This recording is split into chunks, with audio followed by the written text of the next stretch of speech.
Now, when you're first starting off, don't worry about spending too much money on the heat press yet, since you're on a tight budget.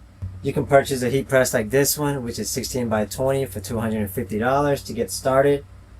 This project or this job that I'm doing is over 230 shirts. And so potentially this job could bring me $2,000 to $3,000 just from this one job alone. After this job, if I decide to upgrade my heat press or my equipment, then I could. But in the beginning, when you're just getting orders of 1 or 2 shirts here and there, you can just stick to a budget-friendly heat press like this one. Now, the heat press doesn't determine the quality of the print. Even an expensive $2,500 heat press is going to do a very similar job or identical job to this one. The real main difference between a budget-friendly heat press and a really high-end heat press would just be that the high-end heat presses makes it a little bit more easier to use. It may be more user-friendly or a little bit more convenient. But as far as the press quality, they're pretty much going to do identical job. The images that I press onto these shirts using this heat press are not going to come off. Even if I use this budget-friendly heat press or $3,000 heat press, this image is going to stay intact. It's not going to peel, crack, or fade. If it does peel, fade, or crack, that means that somewhere in your printing process, you may have messed up somewhere in the printing process. Maybe you didn't add enough adhesive powder. Maybe you don't have it on the right heat temperature or even the pressure setting. This heat press is a 16 by 20, but in reality it's actually a 20 by 16. The 20 is actually the width and the 16 is the length. Because it's a very inexpensive, budget-friendly heat press, they make them in this orientation for some reason. Some of the higher-end models, more expensive models, you would truly get a portrait orientation where it's 16 is the width. Now, I strongly recommend sticking with a 16 by 20 minimum.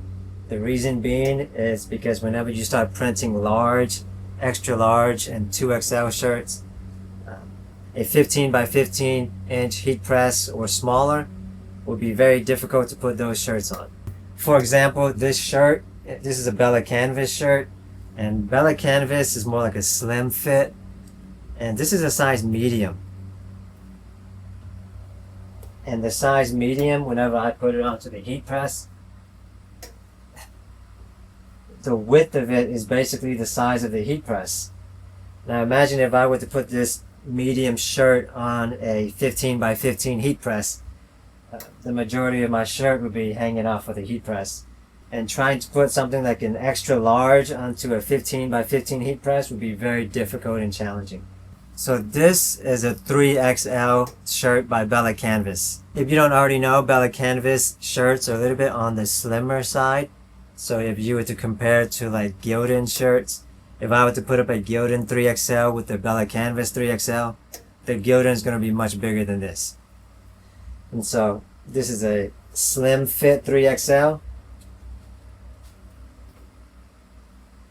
And the 16 by 20 is just perfect for it. Only a little bit is hanging off on the side, which is okay because the arm sleeves are right here. The arm sleeves fit perfectly on this platen with this heat press. If this was a 15 by 15 or smaller heat press, you'd only be getting like this much of this shirt on there. And it's going to be very hard to align it, line it up, and put an image on it. Now, I've been printing t-shirts for years, tens of thousands of shirts printed, and I've always used a ruler. Even to this day, I use a ruler. It takes a few more seconds, but I want to get the job done right the first time and not mess up on a shirt, wasting more money and more time. These Bella Canvas shirts, they're not that cheap. They're about $4 a shirt, and I don't want to mess that up. I'd rather spend an extra 10 seconds to align my design perfectly on the t-shirt than try to eyeball it and waste $4 or $5.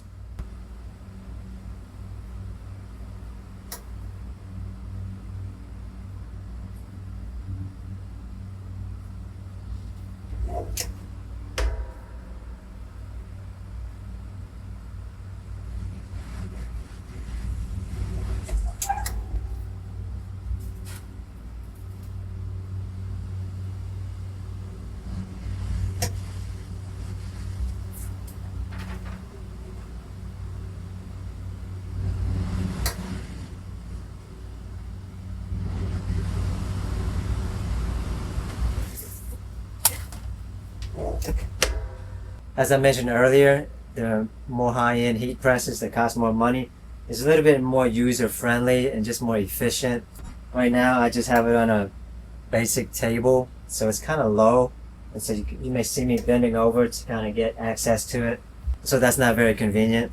And also with the budget-friendly heat presses, the handle is kind of small, and a lot of times whenever I'm pressing, I have to hold two hands, and this handle is pretty small. I have small hands and I still can barely fit both hands on here, so if you're someone with big hands, you're definitely going to be holding like around the frame as well. So the handle is kind of small. You can probably see it on camera, but the clamshell here, it doesn't open very wide. Many of the high-end heat presses, the clamshell opens up a lot wider or a lot further back so that you can get easy access to the shirt. The clamshell here only opens up this wide, and for me to put the shirt deeper in, I'm only a few inches away from the platen here. The higher end heat presses have a little bit more whistles and bells. The first thing I like to do whenever I put on the t-shirt is heat press it for about 5 or 6 seconds just to get the moisture and all the wrinkles out. Most of the time there isn't any hair or lint on it, and so I don't have to use a lint roller, but I do have one just in case.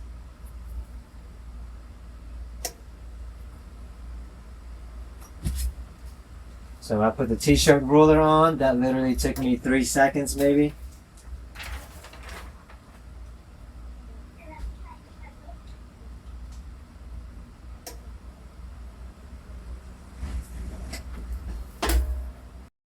Put the image on. That might have taken me 5 seconds, maybe 10 seconds at the most. So this is the image that we're pressing onto the t-shirts. The image is at a slant, so I'm trying to find points here to kind of even it out and make it so that it looks good on the t-shirt. So if your image is just something like a basic text that's just completely flat horizontally, it's easier to know if the shirt or the image is, lopsided or not. But in this case, the image itself is lopsided, so the t-shirt ruler really helps. And the cool thing about this t-shirt ruler is that it gives you all the important points. So the center line down here, it tells you that you want to put your t-shirt or your image around this red line here. Anywhere below that or around there. Has your left and right points. So even with the t-shirt ruler, even if you're off a few millimeters or so, it's still going to look great. What I like to do to streamline the process is I will heat press the t-shirts. I have it at 320 degrees at about 35 seconds because that's what the recommended settings are. I like to set it aside here to let them cool down. And once everything is finished and the t-shirts are cooled down, I will go and peel off all the plastic. And then I will heat press the shirts one more time at 320 degrees for 30 seconds. And this is just going to reassure that the image stays onto the shirt, especially during washing, that it won't fade, crack, or peel. After this cools down and I peel this off, I'm going to press it one more time. If you don't press it that second time, you could risk the image being damaged after it being washed in the washing machine. After the image has been pressed onto the t-shirt, the image doesn't have to be completely cold for you to peel it. Even if it's slightly warm, you can still peel it off. Just don't do it while it's hot. I have a fan running here in the room, and this probably took less than 30 seconds to a minute to completely cool down. And it just comes right off.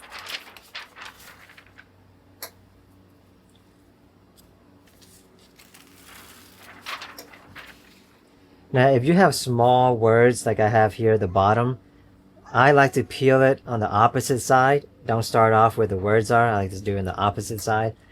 That's just my personal preference.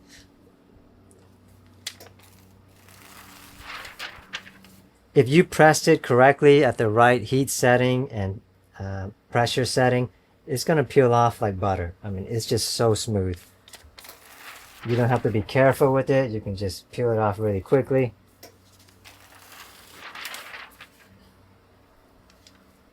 And it comes right off. And the proper temperature setting is 320 degrees. I put it at light to medium or light medium pressure. It doesn't have to be high pressure.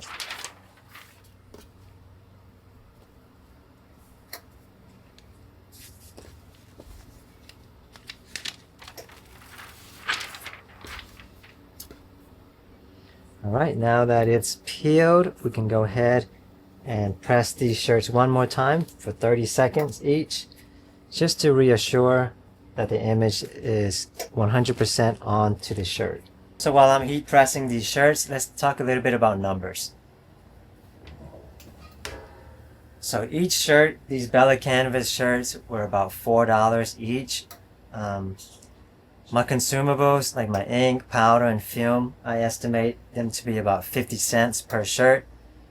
So $4.50. If I were to sell these shirts for $20 each, minus the shirt, which is $4, minus 50 cents, which was the consumables, my profit would be about $15.50.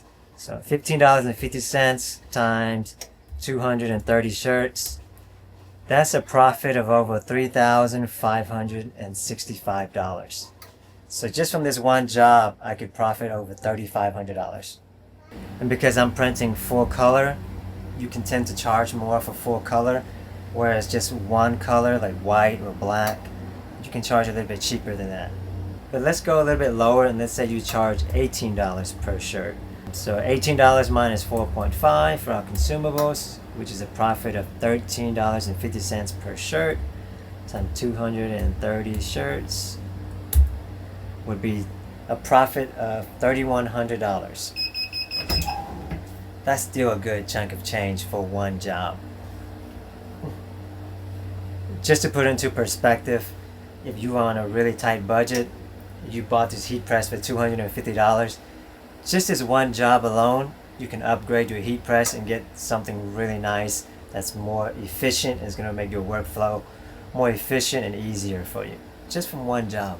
Now with VBS season, you want to get it early. You want to start talking to churches maybe around March, April, because many VBSs will start between June and August. You don't want to walk into a church beginning of August and their VBS is mid-August. Let's be a little bit more conservative with our numbers, and let's say you sold these shirts for $15 a shirt. So $15 minus $4.50, which is our cost, is $10.50 profit. So $10.50 times 230 shirts, $2,400 profit. And that's the great thing about selling locally as well. You don't have to worry about fees or shipping costs. Once everything is done and printed, I just put it into a box and then I take it to the church, and that's it.